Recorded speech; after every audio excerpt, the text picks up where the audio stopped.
Okay, so I wasn't even gonna record a video for this recipe, but it blew up on Pinterest so much, I gotta do it to myself. I'm just not doing justice. So here we go.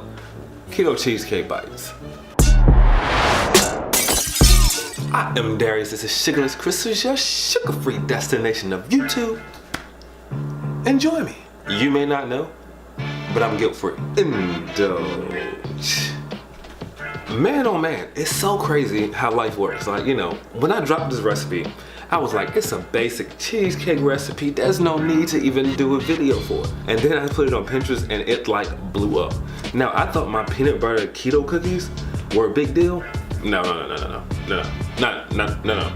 This one right here, okay? Well, actually, they kind of go hand in hand, to be honest. But enough talking, let's head into the recipe right now. All right, so we're gonna start out with our crust first. Well, clearly we have to start with the crust first, okay? We have 1.5 cup almond flour, 6 tablespoons of room temperature butter, not soft. I mean, technically it is softened, but you know, we just keep moving. 1/2 teaspoon of cinnamon and 1 teaspoon of vanilla extract. Now we're gonna take our time and grind all these together. It may not take as much time as it did with me in this video, but it depends, I guess. As you can see, it eventually all came together in sort of a paste-like texture, if you want to say. We're gonna take an 8x8 baking dish, and we're gonna spread it out into the baking dish, and then we're gonna bake it in the oven for 10 to 12 minutes at 350 degrees. Next, we're gonna move on to the best part. After that cools, actually, yeah, let that cool a little bit. Then we're gonna move on to the best part, which is the cream cheese filling, or the cheesecake filling, rather, if that's what you want to call it. 16 ounces of cream cheese, which is 2 basic packs of your cream cheese that you'll find in the grocery store. 1/4 cup of butter. And you know what? I don't really know why I added butter to this, because butter isn't traditionally in cheesecake, but I felt like maybe it might bring an element to it.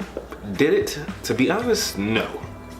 But I mean, it's in there, it held the structure together, and I just don't want to change the recipe because it's been doing so well and I've had such positive reviews. Like, just leave the butter in there. 1/4 cup of sour cream, 1/4 teaspoon of salt, 1/2 cup of powdered sweetener.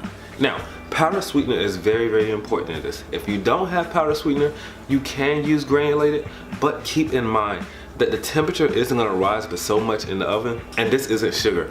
So sweeteners, especially if you're using erythritol or monk fruit, they don't melt at super low temperatures like sugar does. So you'll get a granulated or a gritty effect inside your cheesecake. Will it still be good? Will it still taste sweet? Absolutely, but the texture will just be affected a little bit. You'll get like the little crunchies.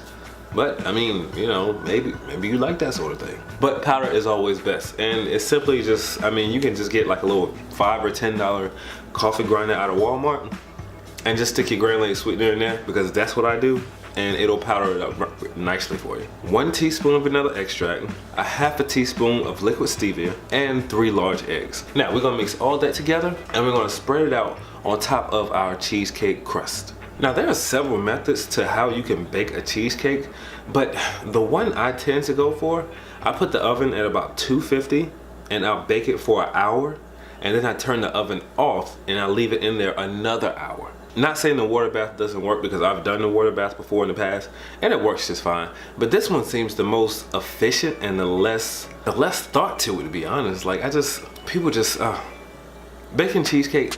Okay, so the idea behind all these methods is to keep the cheesecake from cracking, which, to be honest, I don't really, I mean, if I'm doing photos, I care if it cracks, but if I'm just eating it, like, so, you know what I'm saying? Like, it doesn't even matter. I mean, I hate to ramble, but this bothers me. It really does. I'm just like, so why is it such a big deal if it cracks or not? You know what I'm saying? Like, does it taste good, you know? All right, so after you pull this thing out of the oven, allow it to finish cooling, because it's not gonna be cool at all.